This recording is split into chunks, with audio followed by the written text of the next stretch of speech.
In the fabled land of Northern California, nestled in the Valley of Sacramento, two friends begin a journey to enlighten the world about their experience living life as a Xennial.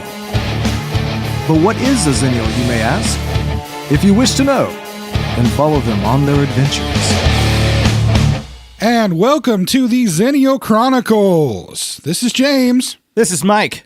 And we've decided today we're going to go a little free form. I think part of the reason for that is this was the last weekend of the play that I was doing.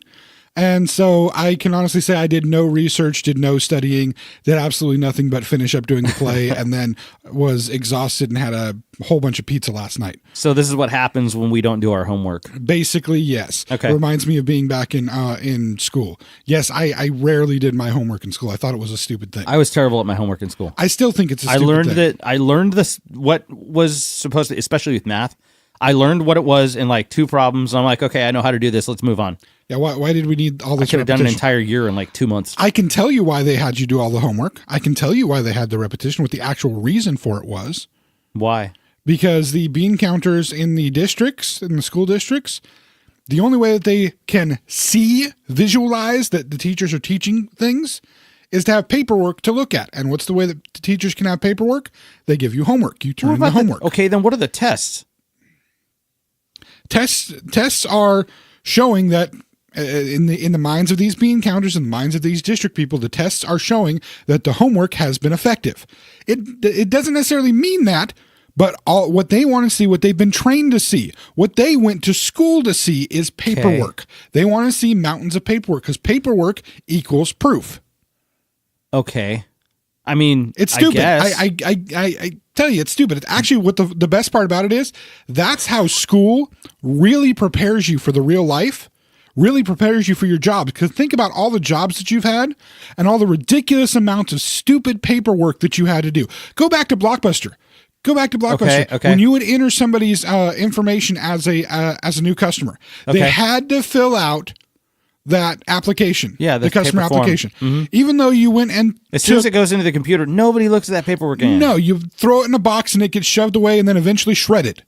There is absolutely no purpose for that paperwork. Does that get even mailed off, or do they shred it at the store? No, it's just shredded at the store when the store does its shredding. Why do they make them do that? Because it's the method that they want things to be done as. I mean, here's the deal. If somebody, so you're telling me that they had people sign a contract that stated, what the membership itself entailed and what it had to do with their personal information and all that, right? Mm-hmm. And then after does the customer get a copy of the contract? I think they may have. I don't remember well enough to say. Well, if they didn't, here's the problem.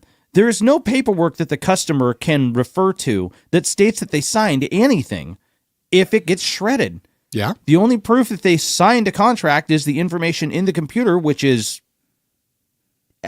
why if you're going to go through the work to get the paperwork done, you need to keep it. I get you. Think of how much paperwork used to print out at the end of night when we were working there. Yeah. And guess what happens to all that paperwork? It all gets shredded. It all gets shredded. That is so dumb. They keep it around for 6 months to a year, and then it all gets shredded. Oh, okay. That makes sense. Keeping it around for that certain amount of time in case something were to happen, discrepancies, all that kind of stuff, they can look through the paperwork for a year. Why? They should be able to access it through the computer systems. They should be able to, yes, but so the reason why they keep it for a year is because of auditing purposes, especially if they're talking about the money. I understand that to some extent, but again, think of just all the massive amounts of paperwork they're just stupid, redundant things that you had to fill out and do all the time. Yeah.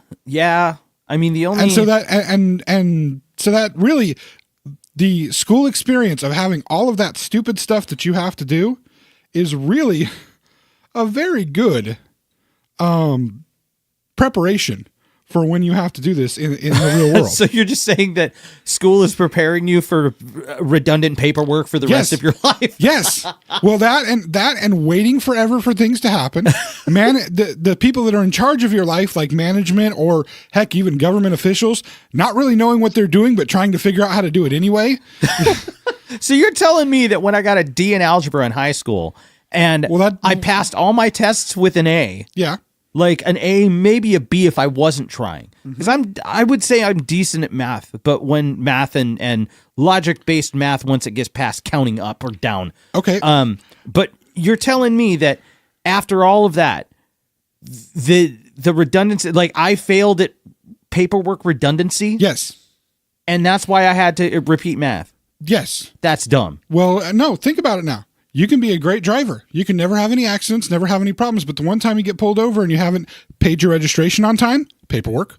You haven't made sure you have your insurance papers in your car, or nowadays you can have them in your phone. But still, made sure you didn't have that paperwork with you and all that paperwork was taken care of appropriately. Back in the day, before insurance companies shared with the DMV, you had brought your insurance to DMV to make sure that your insurance was on file with DMV. All of this redundancy of things that you have to do. If you didn't have all those things, you still got a ticket, didn't you? That's the thing. Okay. No matter how good a driver you are. I was going to say, as far as paying registration, you can pay registration, but if you don't have the paperwork, you don't have proof at that time. Yeah. You'll get a ticket. Which is why I'm surprised that the DMV doesn't allow you e-registration to hold onto your phone. That would have your VIN number and all that. Wouldn't that be great? Well, technically speaking, when you think about it, it's also the possibility that that information could be stolen, but it's kept in a database anyway, which means it could still be stolen. Well, that's the thing. I mean, that's the thing is when you get pulled over, there's government officials whose personal email security is more secure than the government email security. Well, no, when you get pulled over and they run your license plate number, it will show whether your vehicle is registered or not and whether it's insured or not. But why do they need your license and registration and your insurance? Why do they need it? They have it in their computer already. They've already got that information. Well, that's why they check you before. Redundant paperwork. I guess. I mean, yeah.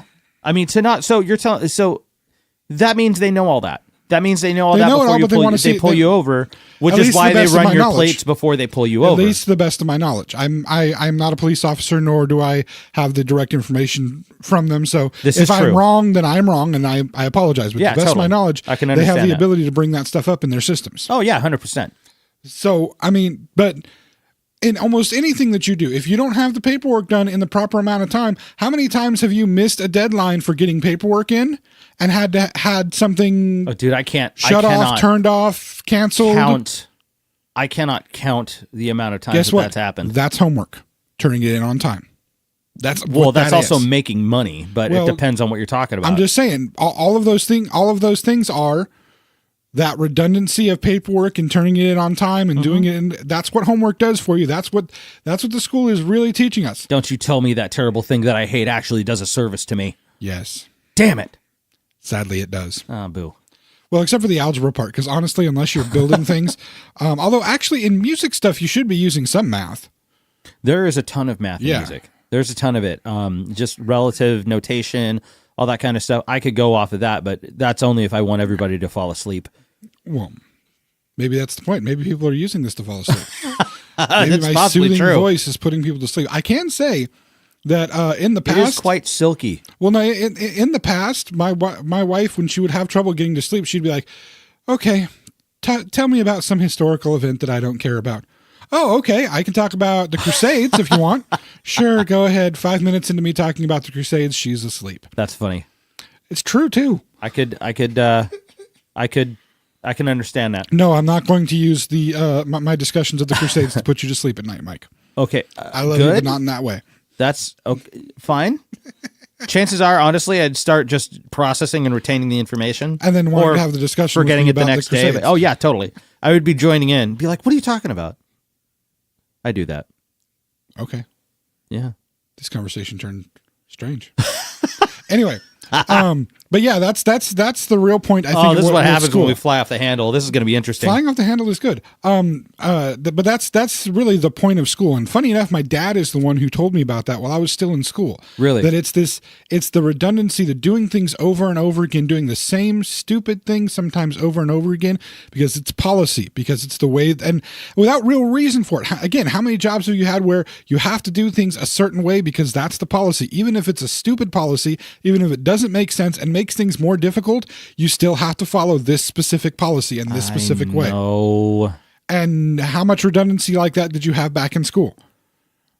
This is the real thing that school teaches us. This is the realness of the world. Because again, you don't use all the math unless you go into a specific field where math is important. We certainly don't use all the English that we learn. I guarantee you that. Oh, well, yeah, that's That's absolutely mean, correct. I mean, I probably really don't speak above maybe a 6th or 7th grade reading level personally. Okay, that's a bold admittance for yourself. No, I was just, the only reason why I'm saying it is because I'm trying to be honest about it. I honestly don't know how rich my actual vocabulary is. I can read above that, but I don't necessarily use that in my everyday speech. It's difficult to use many of those words, phrases, tools. Yeah. When you're having just normal conversation with people. For one, people feel like they're being talked down to when you talk like that. Yeah, that's true.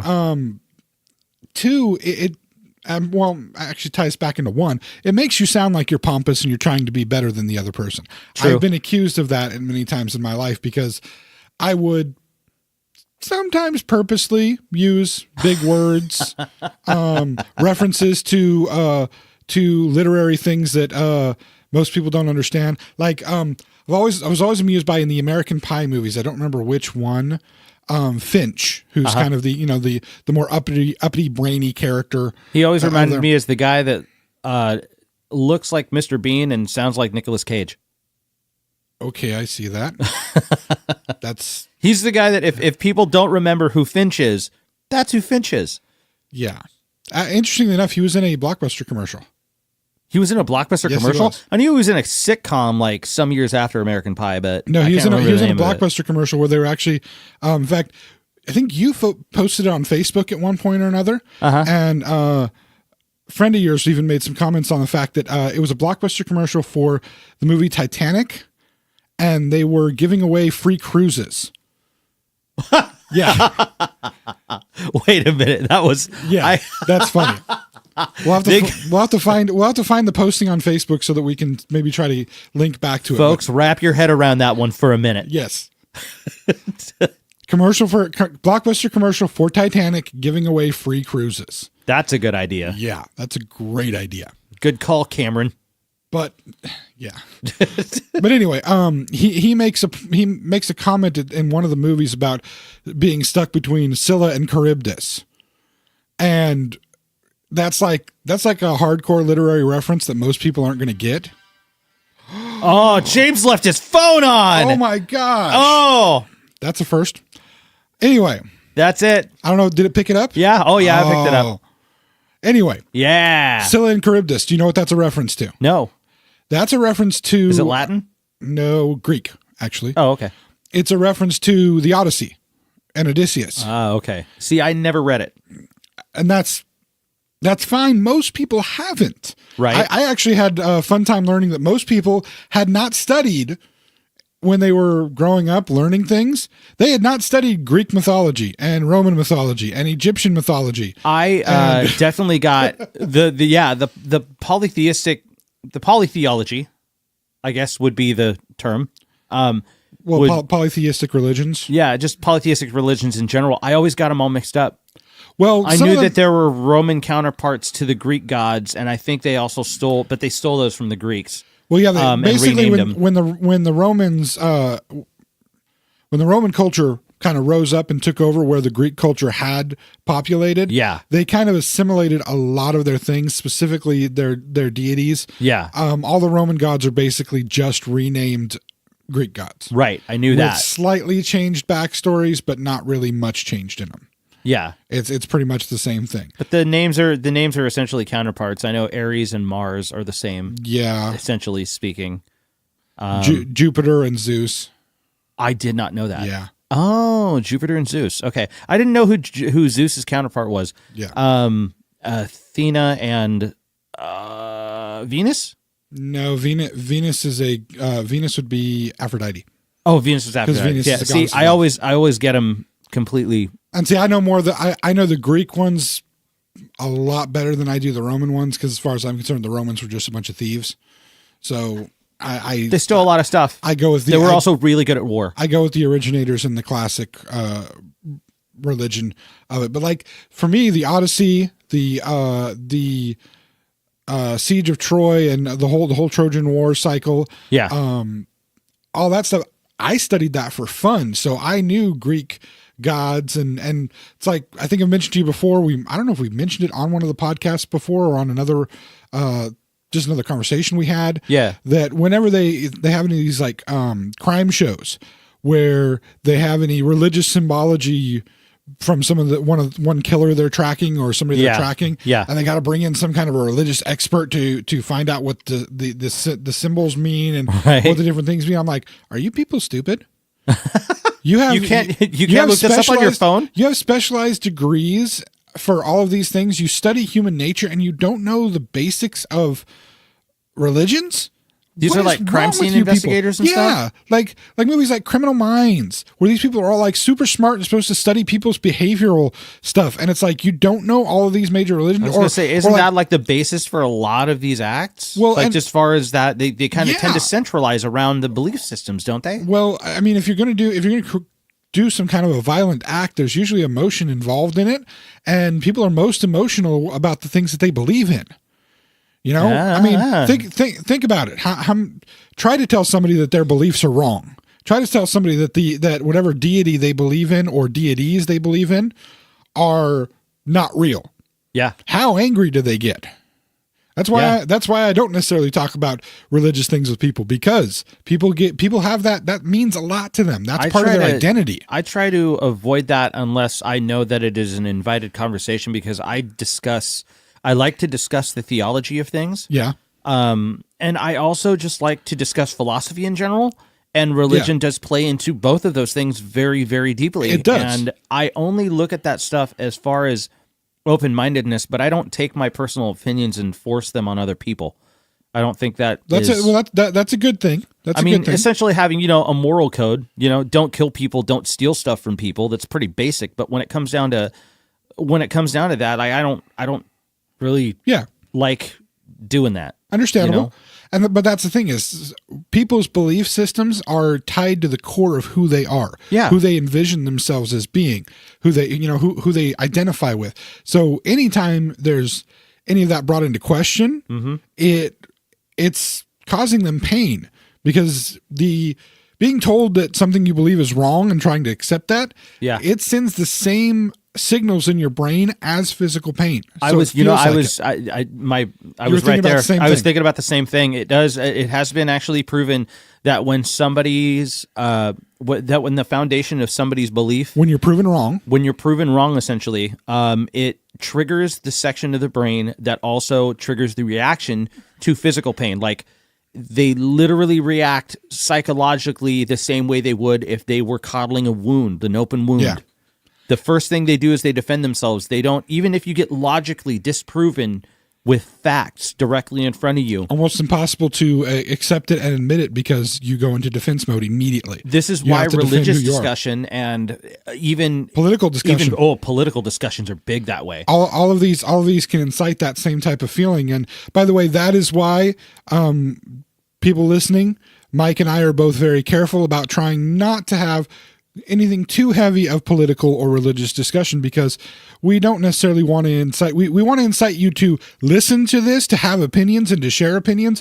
We don't really want to hurt anybody or make anybody angry or feel insulted by what we're doing. Maybe minor insulting things, but they're more in the humorous, like Mike just laughed. He knows what I'm talking about, more in the humorous category than anything else. Like what I would say maybe about people who are fans of Nickelback, or people who those people who in the last 2 weeks have had to come up to you and be like, did you see the newest episodes of Game of Thrones? Guess what? Some of us don't care.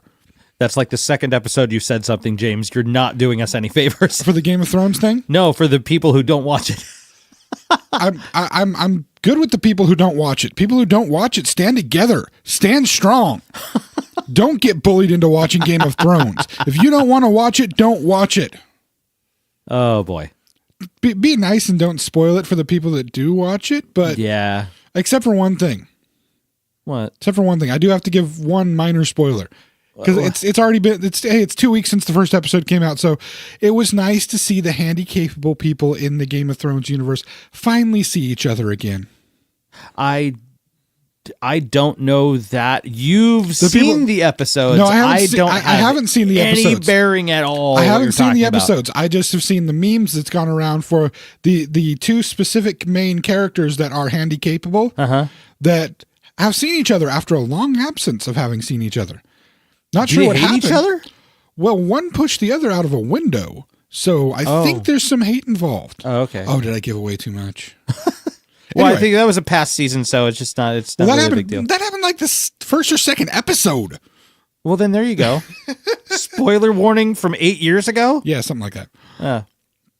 But anyway, we got real far off, didn't we? We're just kind of flying by the seat of our pants. I like this. It's amazing. Our main purpose, as far as what we're talking about, is back to the Criminal Minds show. That's what we were. Oh, we're that's going to this Criminal one. Minds. Well, remember, okay. I was talking about these people who are supposed to know all the behavioral stuff and not knowing all the religious stuff on the show. Oh, yeah. They have to find like one person in the group that's like, oh yes, I'm Catholic, so I know what the different saints are. Why doesn't anybody else know what the saints are? Catholicism is a huge religion in this world. Hello. Whenever the Pope does anything, it's front page news. I mean, the Pope is like the leader of this. So why wouldn't these people who are behavioral analysts, who are supposed to know human behavior, why would they not know what Catholics should know? Whoa, hold on one second, James. Do you know how many Catholics do you know? A bunch, actually. How many of them can name off all the saints? I was baptized Catholic. I am not. I am not practicing at all. I've essentially separated myself from the church. If that is you don't know your saints, do you? Heck no, man. You kidding? I don't. I can theorize who the saints possibly are. The Pope would be so disappointed with you. Yes, he would. He would probably be disappointed but again, with a lot of people. Honestly, he'd probably look at it as pretty open-minded at this point. This specific Pope would actually be this guy's been pretty cool. Yeah, this specific Pope would actually probably be like, it's okay. Jesus still loves you. But no, I'm just saying. Aren't we not talking about religion? Yeah, we're not supposed to. Anyway, I'm just saying though, these people should know at least some of the basics of things. I mean, yes, some of the more maybe obscure religious figures and the different things may not be known. I mean, but if you were to see an icon of, say, the Virgin Mary, you're going to know what that is. Yeah. And you're going to know what roughly that might represent. You might know St. Christopher, maybe. Patron saint of travelers. Okay. Again, if you were dealing with Greek mythology, you already mentioned Athena. We said Aphrodite, Ares, Zeus. Yeah. I mean, some of these things should just be, I believe some of them should just be common knowledge. But especially if you're working on as a behavioral analyst of people, you should have a little more than just common knowledge of these type of things, because these things are at the root of people. You should have understanding of psychology, but you also should have an understanding of religion, because again, psychology, philosophy, religion, these things tie into the human experience. Time, just because you bought the book and read it while you were in college doesn't mean that you still retain all of that information. Better one. Going back to the last podcast that we did, talking about the MCU. Oh, okay. In the first Thor movie, the Dr. Selvig, played by Stellan Skarsgård, has to go get a book from the library to remember the tales he was told of Thor. How do you... again, for me, this is difficult, because how do you not know who Thor is and Odin? And I mean, well, you know the general Marvel universe, ideas of each, but you don't like I don't remember any of the tales of Thor. I don't think I was even told one in school. Well, no, you wouldn't have been in school. Again, I guess it's just me. I would have had to have. I probably would have had to have studied it when you were a kid. Intentionally gone after it, like losers like me, I guess. Thor dressed up, dude. I was into like dinosaurs, bro. Thor dressed up as a woman once. That would make sense. He actually dressed up as a woman and went to a wedding dressed as a woman to try to retrieve his hammer. Interestingly enough, did he still have a beard? Yes, he was a bearded woman. Yes, cool. Interestingly enough, in the there was a TV show that was done about 7 or 8 years ago in New Zealand called The Almighty Johnsons. The premise of the show was that the Norse gods had come down to live with with normal people. They had come down into human bodies, And then they had, because of different persecution that happened, they had actually immigrated to New Zealand. Okay. Because apparently there's a large Norse population in New Zealand. Or not Norse, but, Norwegian population in New Zealand. Right. And they inhabited the bodies of these New Zealanders. And each generation would have different Norse gods inhabiting their body. Whoa. And at one point they encounter Thor, who in the original Norse legends was actually pretty much crazy. He was just a crazy warrior that just liked to go around killing things. That sounds about okay. And in the space of the TV show, he actually does have to dress in drag to go to a wedding in drag to retrieve his hammer. They pulled that. That's great. No, they did it on purpose. That's it's actually fantastic. very funny, very, very funny TV show. Yeah. Very funny. Little bit, for anybody who does look for it, you can find it on, I believe on Netflix. Not trying to advertise them, just saying the show is good. Right. There is a lot of foul language and a pretty decent amount of nudity in the series. Apparently, New Zealand is perfectly okay with foul language and nudity. I think they are. I think they're fine. Yeah. Also, they're fine with that. Also, a whole lot of drinking. Like literally every time anybody drinks anything in that show, really, it is alcohol. Huge amounts of alcohol. Just a bunch of drinking. Yeah, I'm wondering if it's a New Zealand thing just to drink all the time. If it is, all right, let's go to New Zealand. But I think it's just kind of the way that they work there. Huh. That's interesting. I think so. Check that out. Anyway, we're at a time where we'll take a break right now. Hopefully this has been entertaining so far. And yeah, we're wondering how this is going to turn out when it's done. We're not completely sure yet, but hey, why not? Who knows? This might be fun. This is one of those that we definitely would like some comments on, whether you liked it, whether you were completely lost by it, just to give us some direction. We're still trying to feel out exactly how this is going to end up sounding. So We'll be back in a few minutes. Hey friends, this is Mike from the Xennial Chronicles reminding you to subscribe to our YouTube channel. You can also follow us on Twitter and Facebook at Xencron, spelled Xenchron, to keep up to date on all things TXC. And please check out our official website, theXennialChronicles.com, or if that's too much to type, Zencron.com. Thanks again for listening, and now, back to the show. And we are back. Yep. That was an interesting 20 some odd minutes beforehand. Yeah, I don't know what, I still don't know what we're doing. Do we ever know what we're doing? No, not really. Okay, so, yeah, honestly, no. I'm kind of flying by the seat of my pants on this. What day of the week is it again? It is Monday. It's Monday right now. It's Monday right now. It'll be Thursday when people are listening to it. Yeah.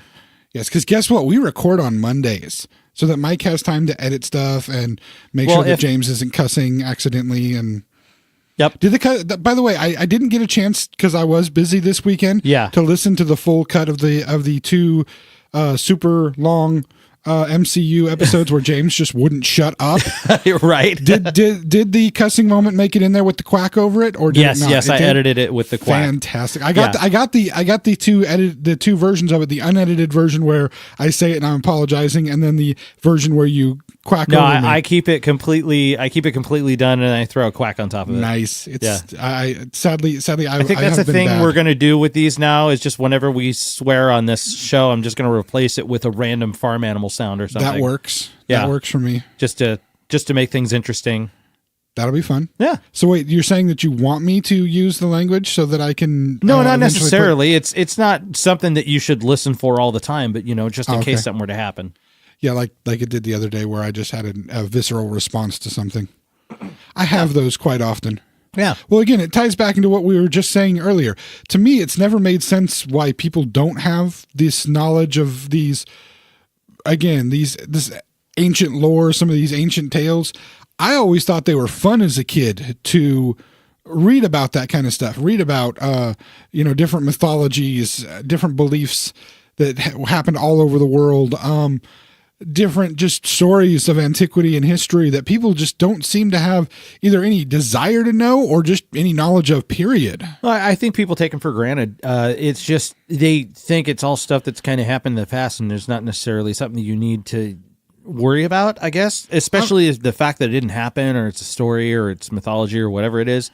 I think there's some people that don't necessarily value it. I mean, yeah. Do we have a whole generation of people that only think that Zeus is a Disney character?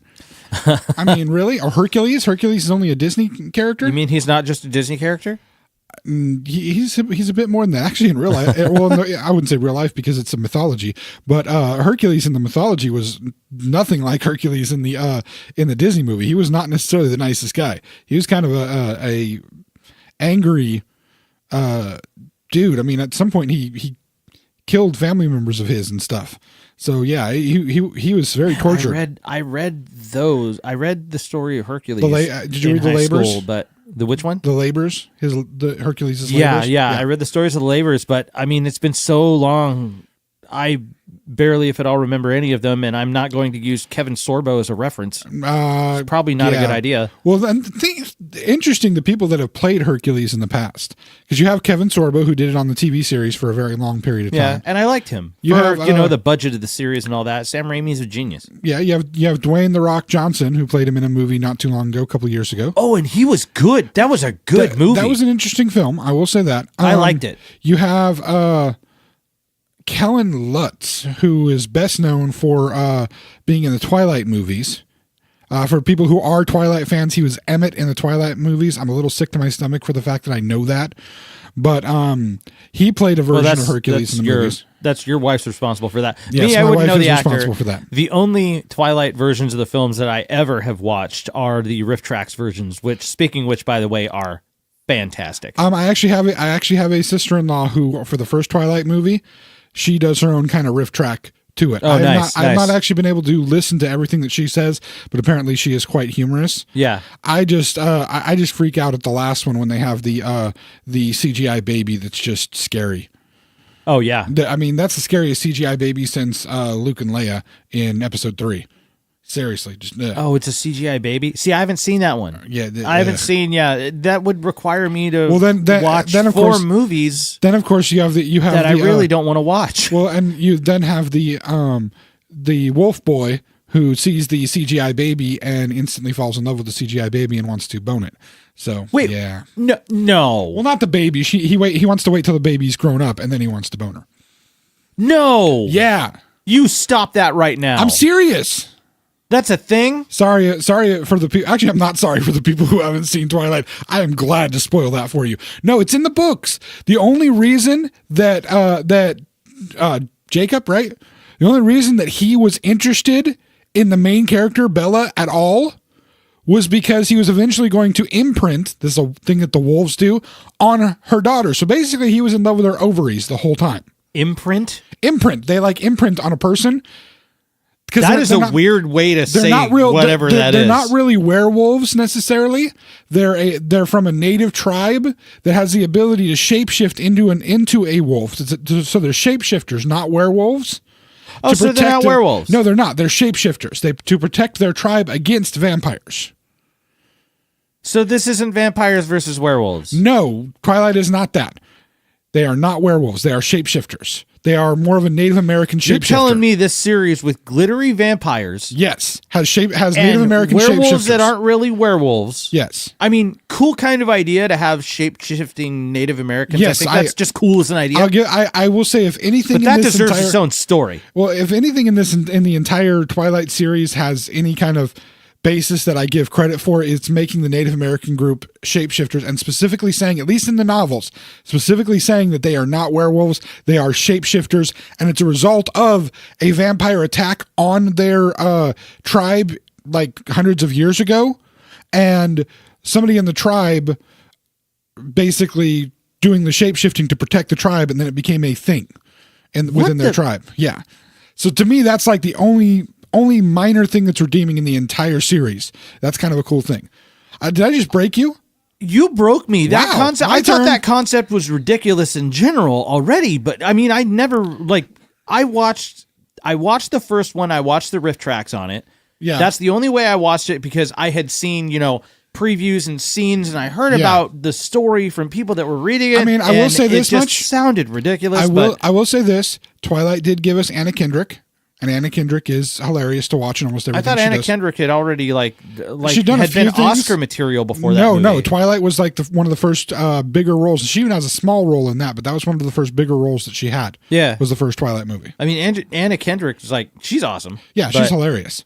So we did get that out of it. Speaking of her, if I ever see her cast as Squirrel Girl in the MCU, I will be ultimately happy. Yeah, she would be a good choice. Yeah, she'd be awesome. She would love to do the part of Squirrel Girl. Yeah, she has enthusiastically stated that, so that's kind of cool. But okay, so the only version of the film that I've watched, Twilight on the podcast. Damn it. So the only version of it that I've watched is the riff tracks. We're gonna edit all this out, right? No. Damn it. No, it's staying, sir. Damn it. Yes. Go on. To anybody who doesn't know what riff tracks is, if any of us from our generation that remembers this stuff, there was a show that came out back in the 90s called Mystery Science Theater 3000. Okay. So never heard of it. You never heard of it? I was going to say, no way.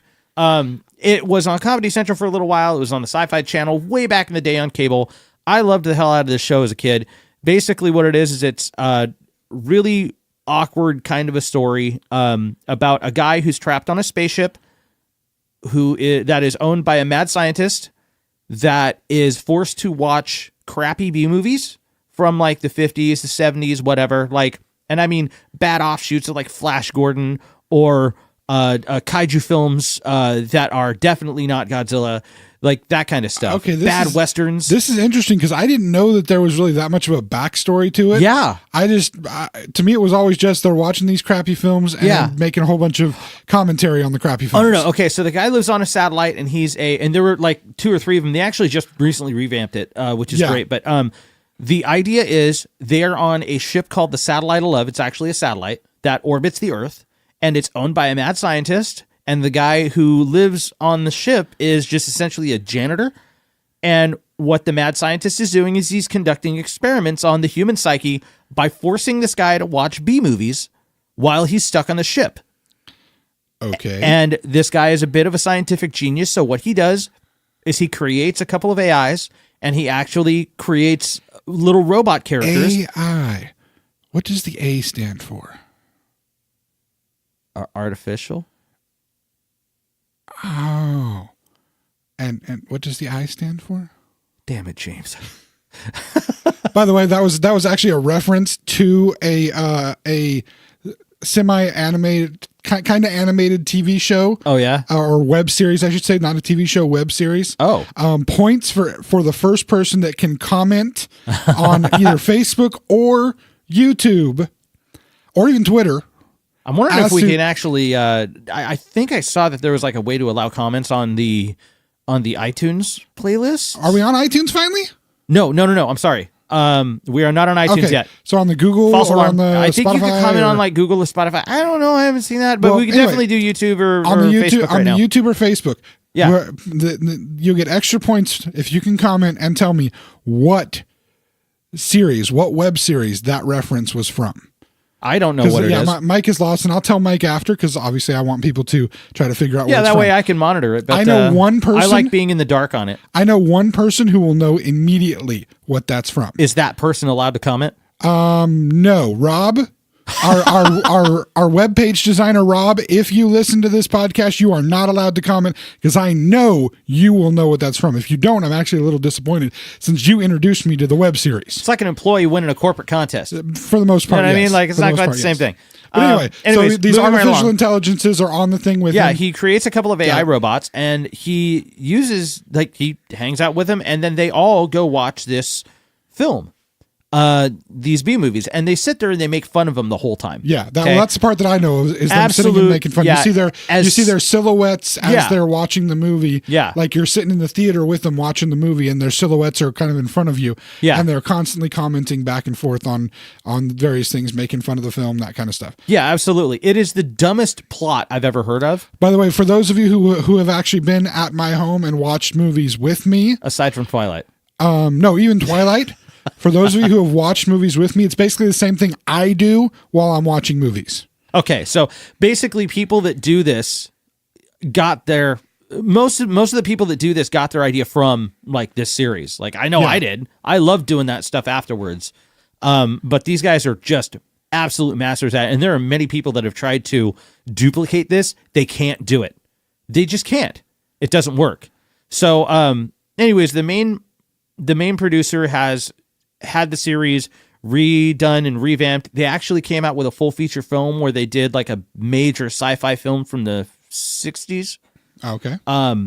Back in the late 90s, and it was fantastic. The feature, if you can find Mystery Science Theater 3000 the movie, that's the best introduction to the series. The newest series, didn't it come out on Netflix? Didn't Netflix?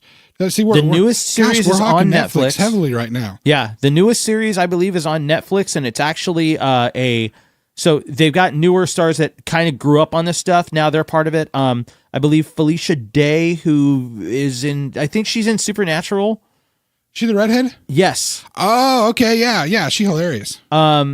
She's been in a bunch of different things. She's in one of my favorite web series, The Legend of Neil. We're going way past that, but I'll tell you about that later, and we might even mention it here at some point. But Felicia Day, Patton Oswalt is also in it. Oh, yeah, they play the villains. Famous TK. Yes, because you see that, don't you? Right? The what? Our friend TK. TK. Yeah, our friend TK, who used to. You know, I'm talking about TK. Why? Oh yeah, our friend TK. Oh, I wrote his name down. So I'm not throwing his name out. Yeah, but our friend TK doesn't he look like yeah? Doesn't he look like he could be related to Patton Oswalt? Yeah, I can give you that. He's got. I'm not saying they look exactly the same, but they look like they could be like cousins or something. Yeah, that makes sense. Definitely. Oh, that's funny. That's Definitely. funny. I don't know why I never put that together. I've said that for years about TK. That's funny. By the way, TK, if you are listening, we love you. You're an amazing person. Yes, you're one of the coolest people we know. Oh yeah, he's hella cool, man. But anyway, so that show itself is just it's the dumbest plot, but it is comedic gold. Oh yeah. Like practically any of the episodes, you could sit there and just laugh for days. You'll be in tears like in many of the episodes just watching them. But anyways, the guys that used to be involved in the original Mystery Science Theater, actually after the series was done, created a license so that they could do something called Riff Tracks. And what Riff Tracks is it is a commentary track to major feature films that they sell separate from the film. So in order to watch it, you have to be able to purchase the movie because you have to support the film. They had all that right stuff handled when they were doing the stuff on the TV series. Nice. Right? But the way that you watch it is you purchase the commentary track for like $5 or $6, and then you purchase the film. And a lot of these you could find in the bargain bin or over at, used record shops or something like that. And you take the two and they have, little player apparatuses and stuff that you can sync the tracks together. Or they've also, I think at one point they actually set themselves up with a streaming service to allow it as well. So you don't have to old school it like our parents or older siblings may have had to do back in the day with the dropping the needle on the record player at the right time when Wizard of Oz started. Yeah. There's a reference for you. Which album was that? Ooh, oh, come on. Dark Side, bro. I know you would know. Yeah. But yeah, so we don't have to do that kind of thing. Yeah. And actually so it would auto sync it so that it would work. But basically while you're watching whatever movie, and these guys, instead of just doing B movies, like they did Plan 9 from Outer Space. And if you're doing it that way, then you go after whatever movie you can go after. And dude, I'm talking, they did the Twilight films, Roadhouse, the Transformers movies, the Spider-Man films, all of these. And it is worth watching any one of those movies again just to listen to this commentary track. It's fantastic. I'm going to have to look into this more because I'll be watching. Faithfully endorse Riff Tracks and the guys that are involved in it. Because when I'm watching a movie at home, I will annoy the people at home that I'm watching a movie with. Like if it's the first time we're watching it, it's a whole different thing. Because to me, the first time you're watching a movie, that's like, how do I want to put it the right way? You need to fully experience the movie without having any kind of interruption. Like to me, especially if you go to a theater to see a movie for the first time, that's to me the same as like when you go to church and go to listen to the sermon on Sunday at church. You sit there, you're quiet, you're not talking, you're not messing around. Like if I have my kids with me to, like, for example, my oldest son, I take him with me to see the new Star Wars movies whenever they come out. Yeah. I see it the night before by myself so that I can pay full attention to it. Right. And then the next day I try to take him to see it with me so that he can get the experience. And I got to say, I give him massive points because he's really good about, he just watches the movie. Cool. He doesn't say too much. He doesn't ask too many questions. He watches it. He absorbs it. He realizes the experience of the movie. Cool. Now, afterwards, when we get home, when the DVD finally comes out and we buy the DVD and we watch it at home and all stuff. of the questions. Questions all come pouring out. Or even as on the drive home, after watching the movie, it's a bunch of questions because his memory is like super sharp when it comes to what he sees in movies. Yeah. He remembers everything. But he understands the experience of watching a movie. Actually, last week, no, not last, about 2 weeks ago, there was a big thing that happened on the 12th of April. So not quite 2 weeks ago, but close to 2 weeks ago. Big thing that happened on the 12th of April. The new trailer. Oh, yeah. For episode newest, 9. Yeah, for the newest Star Wars dropped. Yeah. I can say I was actually watching Celebration live. Oh, cool. On my phone, watching Celebration live. So when it went live, the trailer went live at Celebration. I saw it go live at Celebration. Nice. I freaked out. I was crying like a baby. I actually remember sending you text messages and telling you to go watch it now. And you're like, I'm at work, dude. I'm in the middle of a sale. I was like, I don't care. I watched it on my break at work. Yeah. You took too long. Still, you took too long. You should have work. No, you should have watched it with the person you were selling things for and say, look at the experience that you get by coming to me. I let you watch the Star Wars trailer. Now buy the stuff. Dude, if you want to pay me to watch trailers all day, you go right on ahead. One day, maybe. But anyway, so I go that night to go do the play that I was doing, right? Yeah. And one of the guys in the play, I was talking to him about it. He hadn't seen the trailer yet. And I don't know exactly how old he is, but he is an adult. I'm going to say late 20s, early 30s, maybe. Okay. So he's an adult. So he's queuing up his phone to watch the trailer. Right. Had this young kid who's only 17 years old who actually listens to the podcast. Oh, cool. So hi. I won't say your name because I'll be nice, but you know I'm talking about you because you know this story. Story's not the best light for the kid, but whatever. We're watching the trailer, right? Right. And there comes a point in the trailer where there's a character from the original Star Wars trilogy that makes a short appearance on flying the Millennium Falcon. Yes. And the older guy I was showing it to, older of the two, still younger than me, but still older of the two, he's like, oh my God, that's so-and-so. The young kid's like, oh, I didn't see it. Touches the screen on the video to rewind the trailer so that he could see it. The first time the other guy has ever seen the trailer. And this 17-year-old kid is rewinding it. And I'm going, oh my God, what are you doing? You don't do that to a trailer. Well, this is me not understanding that the younger generation, because they have that at their fingertips, they can rewind, fast forward, and they don't think twice about it because to them, it's not a big deal. But to me, seeing a trailer, you need to see the trailer in its entirety. It's made for that. Yeah. Same thing with the movies. You need to see it. You can't pause it. You can't rewind it because you missed something the first time you're watching it. You watch it again. But you have that access constantly. It's not really... But, yeah, that rule doesn't exist anymore, James. It should. Respect the thing. I about lost it there. Respect the thing. And I had to calm myself down. And to the 17-year-old, I understand it's a generational thing, and I'm just a cranky old man. I get it. But at the same time, it was funny experience to kind of put that in light. But again, back to watching the movies. First time I watch them, nothing said because I'm paying attention. I'm enjoying the experience. I'm taking in the movie. After that, movie is fair game. And what I love to do is when I see actors who are better known for other characters in other movies, especially when they interact with other actors that have been in other movies with them, I will start referring to them by their other characters and talking about, wow, this is interesting that this person's interacting with that person. Oh no, so-and-so is going to be mad. Right. Because like one of my favorite, what would normally be for most people a guilty pleasure movie, is a movie called 13 Going on 30. Okay. It's a Jennifer Garner film.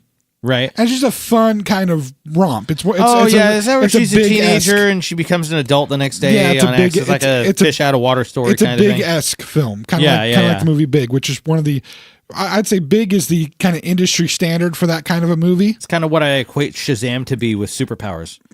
It's basically Big with superpowers. Well, the only difference with the 13 Going on 30 is that she actually goes into the future when she goes from 13 to 30 and then goes back to being 13 again. Right. But anyway, what's fun for me about the movie is as the movie goes along, you're like, oh no, what is Bruce Banner doing? Hooking up with Bruce Wayne's girl. Because at the time when I'm watching it, of course, Jennifer Garner is still married to Ben Affleck.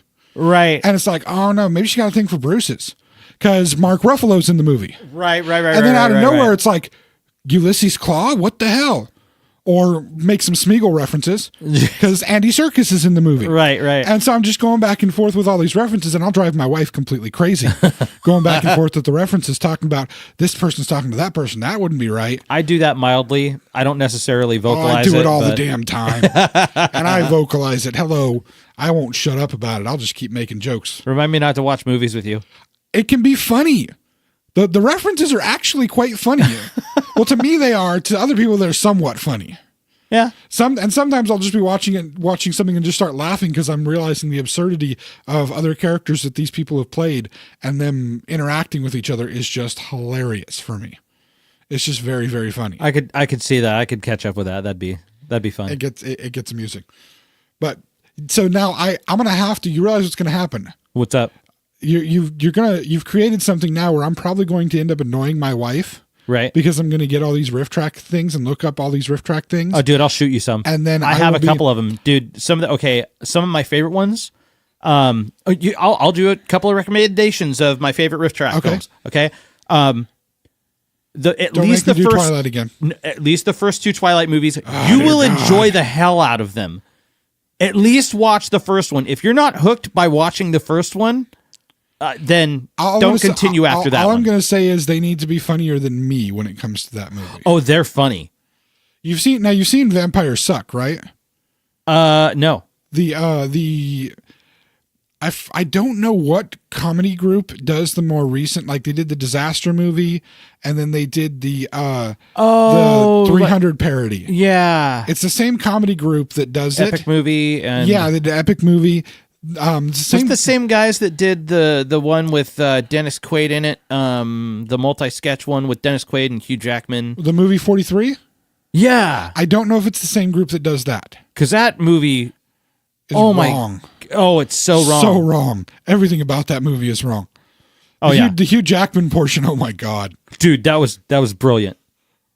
I thought it was funny as hell. There was actually quite a few funny ones. Do you know that in one of the Men in Black movies, I think Men in Black 3, there's actually, and this is in reference to movie 43 and Hugh Jackman's part in that, there's actually an alien species called Balchinians. No joke. No joke. No, stop it right now. I think it's in Men in Black 3. Yes. Enough. I'm serious. I could be joking, but I'm not. But, not okay. Why? That's an alien name. It's not anything foul. I'm just saying. Watch the movie. Watch Men in Black 3. No, it's not. I'm sorry. I'm wrong. It is Men in Black 2. Because when they're trying to get Kay's memory back. Oh, okay. Yeah, it's when they're trying to get Kay's memory back. They run into a Balchinian. But anyway. What? Balchinian? Stop it. Balchinian. I don't know if I'm not sure if I have to censor that or not. I don't think you do because it's an alien thing that's said in the movie. It's a PG-13 movie. It's not bleeped out in any of the stuff for it, so I'm just saying. It's the context, sir. The context. There's going to be quacking quacking all over this thing. The context is I'm talking about an alien species. What sucks is that people that haven't seen movie 43 definitely don't know what we're talking about. It's one of the funniest scenes in the movie. They might go see. They might actually try to get movie 43 to see and be like, so seriously? Did they really make me watch the dumbest thing? Actually, and so anyway, they did it. This group that does those movies, they did Vampires Suck, which is a parody of the first two Twilight movies. Oh, and what I find interesting about it is the guy that they have playing the version of Edward. I forget what they call him in that, but the actor's name is Matt Lanter, and he's not done a lot of live action stuff, right? But what he's best known for is his voice acting. Oh, really? Okay. He's the voice of Anakin Skywalker in the Clone Wars TV series. Oh, cool. So it's you're watching me going, Sky Guy? Sky Guy? Clone Wars reference. But anyway. Yeah, okay. Fun. All right. Now, the other ones, okay, so the first Twilight at least. The first Twilight at least. Roadhouse is fantastic. I have to watch that movie again. Oh. Sorry, I'm not a Roadhouse fan. Don't worry about. Okay, so here's the thing is that's gonna incite a bunch of haters. You're watching the film to watch it get made fun of. You're not watching the film to see it. So you'll remember all the scenes as they come up. Yeah. And you'll remember a certain specific part of the script. Yeah. And so listening to the commentary on that, like knowing the film makes it even funnier than just watching it for the first time. Although watching it for the first time is still brilliant. I will admit that there's not a whole lot of that film that I really know, only because I've tried to blank as much of it from my mind as possible. It's okay. It's worth watching. My mother was one of those people that was a huge Patrick Swayze fan. I think I might have a copy or two of some of these. And I will go on record as saying the only Patrick Swayze movie I like at all. Well, he was in Donnie Darko, but he had a small part in Donnie Darko. It was a bad part in Donnie Darko. But and that movie's just weird. But my favorite Patrick Swayze movie is actually To Wong Foo, Thanks for Everything, Julie Newmar. That's the one where he's in drag. Oh, yeah. You've told me about this one more than once. Him, Wesley Snipes, and John Leguizamo as drag queens. Yeah. Hilarious. I'll have to look that up. Wesley Snipes is amazing in the movie. He never breaks character at any point in the film. That's fantastic. And it's so good. He just seems like to me like somebody that would be a master at that. Oh, it's just because it's like one of those things that you don't expect an actor to be capable of. Well, I mean, and that's not to say Swayze's not good and Leguizamo's not good. They are all three of them are amazing in the movie. Yeah. But Wesley Snipes is just like, wow. He's the one that steals it. Wow. It's just because you don't expect it so much. You're not like, from Snipes. is that Blade? Like what the hell? Patrick Swayze, he's a dancer. He did ballet and stuff. He was a trained dancer. Oh yeah. So and a trained ballet dancer. So you could see that a little bit. You're like, all right, yeah, I could see him doing that. Leguizamo ate maggots for the movie Spawn. He did. Yeah, that pizza with maggots on it that was real? That's real. That is real. So Leguizamo will do anything basically, or at least back then he would. So Leguizamo's character, he sells it. He would it's do amazing. Anything. Did you ever see The Pest? Yes. I was not a fan. So neither was I. But Wesley Snipes is just like, wow, okay, that's something else. Also, another movie that has Stockard Channing in it, which is Stockard Channing has not enough movies. That's you know who Stockard Channing is. Yeah. For people who don't know, almost everybody's probably seen Grease at some point or another. Yeah. She's Rizzo in Grease. Yeah. I love Stockard Channing as an actress, and there's very few movies that she's in, so it's nice to find some. Yeah, I rarely hear of her being in like any films, especially recently. I don't know if she's totally different character for her in that movie too, but it's nice to see her in different movies. I always loved her as an actress. The other one that let's see, I told you Twilight. I told you Roadhouse. Star Trek Generations. Oh, that would be fun. That is fantastic. That would be fun. I'll show you some of the best of before. That's a fun movie anyway. Although, funny enough, McDowell, he actually gets more crap in his life from being the one to kill Captain Kirk. Sorry, spoilers. He gets more crap from that than for ruining the song Singing in the Rain? Singing in the Rain. Yeah. Which I'm sorry. If I was singing, I'd be like, dude, I cannot listen to Singing in the Rain anymore without picturing the horrible things you did to that couple in the movie Clockwork Orange. Yeah. I just can't do it anymore. I'm surprised. Did they license it for that film? I have no idea how they worked that out, but I mean, it's Kubrick, so it's Kubrick and it's the late 70s, so you never know how that all worked out. But yeah, I mean, heck, I don't know what they had for as far as sampling. Maybe you could reference something without actually fully sampling it. Excuse me. Fun little tidbit about that movie. Yeah. You've seen Clockwork Orange. I'm certain at some point or another, right? Yeah. Okay, there's a long time ago. There's near the beginning of it, there's kind of a montage scene of him in his room, the main character in his room. Yeah. And it's just different cuts of him in his room, women in the room with him by himself. At one point, there's a giant snake in his bed. If you remember that? Yeah. Kubrick put the snake there on purpose because Malcolm McDowell is actually terrified of snakes. Absolutely terrified, and made him have the snake in there. What a jerk, dude. Well, Kubrick, I mean, that's how he got his films. Kubrick was a jerk. Yeah, totally. He really was. He was terrible to his actors. He gave Shelley Duvall a complete mental breakdown. Yeah. During The Shining. He really messed her up, actually. He drove her completely nuts. Him and Hitchcock were like the only other crazy movie I saw Shelley Duvall in after that was Popeye. Well, maybe a very, very obscure movie that I'm still trying to find a copy of. My sisters used to watch it all the time. A movie called Mother Goose Rock and Rhyme. Oh, that sounds horrible. It was actually, if I told you the cast, you would be really interested in seeing it. Seriously, no. I don't know. No. Bo Peep.